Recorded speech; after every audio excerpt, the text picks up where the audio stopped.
జోహార్ జగజీవన్ రామ్, జోహార్ జోహార్ జగజీవన్ రామ్.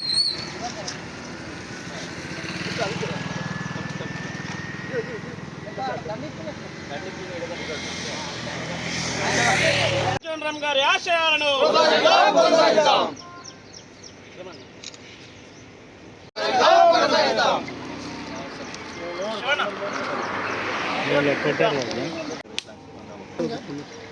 అది డోకరు మధ్య మధ్యలో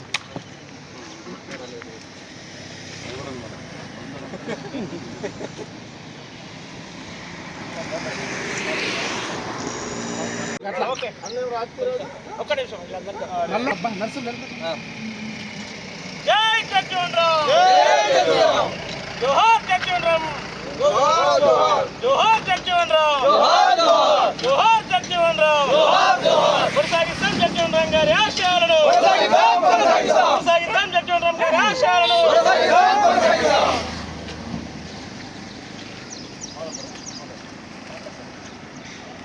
రామ్ గారి జయంతి 118వ జయంతి పురస్కరించుకొని చిన్నశంకరంపేట మండల కేంద్రంలో ఆయన చిత్రపటానికి పూలమాలలు వేయడం జరిగింది. ఆయన ఒక ఎస్సీ దళిత కాన్సెప్ట్ దళిత జాతిలో పుట్టి ఒక ఉప ప్రధానిగా కావడము గర్వనీయ చర్చనీయాంశము. ఆయన ఉప ప్రధాని అయిన తర్వాత మాదిగలలో కొంత అవేర్నెస్ తీసుకొచ్చిండు. ఆయన ఉప ప్రధాని కావడం మన ఎస్సీ జాతికి గర్వించదగ్గ విషయం. కాబట్టి ఇట్లాంటి నాయకులను మన జన్మదినాలు వాళ్ళ మరణ దినాలు కొనియాడము మంచిది. ఈ జాతికి ఆయన చేసిన ఒక సూచకప్రాయము అంబేద్కర్ గారు చేసినటువంటి రాజ్యాంగం వలన ఈ దేశం పరిపాలన నడుస్తుంది. ఇట్లాంటిగా ముందు అంటే స్వార్థ ప్రయోజనాలకు పూనుకోకపోతే చరిత్రలో మిగిలిపోతాం, స్వార్థాలకు పూనుకుంటే చరిత్రలో మిగిలిపోము. అట్లాంటి నాయకులు బాబు జగజీవన్ రామ్ గారు, అంబేద్కర్ గారు సూచించిన సూచనల మేరకు మనం నడుచుకోవాలని కోరుచున్నాం. మాజీ భారత ఉప ప్రధాని బాబు జగజీవన్ రావు 118వ జయంతిని పురస్కరించుకొని శంకరంపేట మండలంలో మరి దళిత నాయకులు మరి బీసీ నాయకులు అందరం కూడా తన జయంతిని ఘనంగా నిర్వహించుకున్నాం.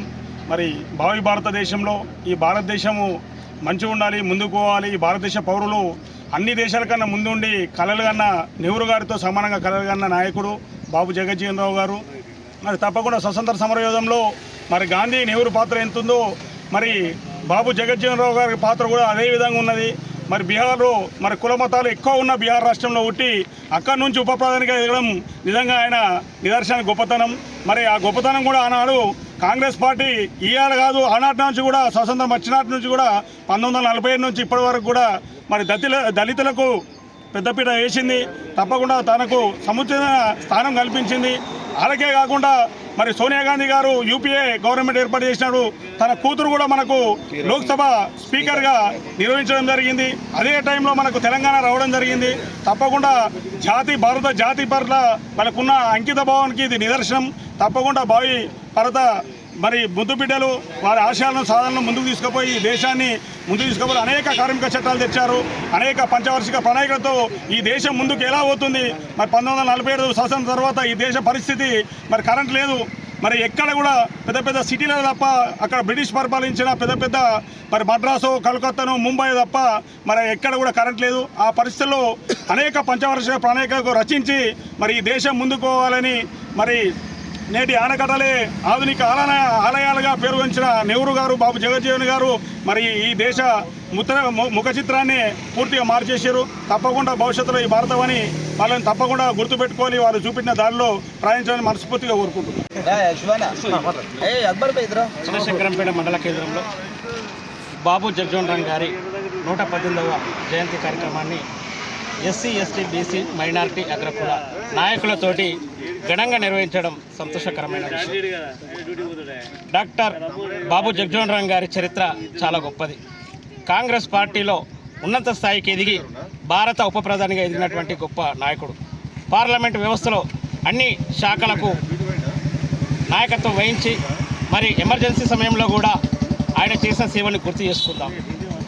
ఆయన చేసిన సేవలు భారత రాజ్యాంగం డాక్టర్ బాబాసాహెబ్ అంబేద్కర్ గారు రాస్తే పార్లమెంటు వ్యవస్థలో వాటిని అమలు చేయడంలో కీలక పాత్ర వహించినటువంటి బాబు జగజీవన్ రామ్ గారు. మరి చరిత్ర మనం తెలుసుకోవాలి. మన నాయకులు అనేక రకాలుగా అనేక బాధలు పడి అనేక కష్టాలు పడి ఒక పార్టీని నమ్ముకొని ఆ పార్టీలో అంచెలంచెలుగా ఎదిగినటువంటి సందర్భాన్ని మనం గుర్తు చేసుకొని అదే పద్ధతిలో కూడా మనం కూడా ఈ జరుగుతున్నటువంటి రాజకీయ పరిణామంలో మనం దృష్టి పెట్టుకొని మనం కూడా ఆర్థికంగా రాజకీయంగా ఎదగడానికి కోసమే ప్రయత్నం చేయాలని చెప్పేసి ఈ సందర్భంగా నేను పిలుపునిస్తూ ఉన్నా. మాదిగ సమాజం ఎస్సీ ఎస్టీ బీసీ మైనార్టీ వర్గాలకు అండగా ఉంటుంది. మరి ఆ రోజు బాబు జగ్జీవన్ రామ్ గారు కాంగ్రెస్ పార్టీని నమ్ముకొని ఈరోజు కూడా ఎస్సీ ఎస్టీలు అంటేనే కాంగ్రెస్ పార్టీ. మరి కాంగ్రెస్ పార్టీలో చేస్తున్నటువంటి సంక్షేమ పథకాలు కానీ వాళ్ళు చూపిస్తున్నటువంటి ఎస్సీ ఏబిసిడి వర్గీకరణ మొన్న మన అసెంబ్లీలో తీర్మానం చేసి పంపించినటువంటి ఘనత కాంగ్రెస్ పార్టీకి ఉంది. కాబట్టి కాంగ్రెస్ పార్టీ ఏ చేసినా ఎస్సీ ఎస్టీలకి పనిచేస్తుందని చెప్పి సందర్భంగా గుర్తు చేస్తూ మాదిగ ఉపకులాలు ఎప్పటికీ రుణపడి ఉంటారని చెప్పేసి తెలియజేస్తున్నాం. మరి ఒక విషయాన్ని అయితే గుర్తు చేస్తున్నాం. Hi everybody, this is Kiriti Damaraju. Like, share and subscribe to Saira TV.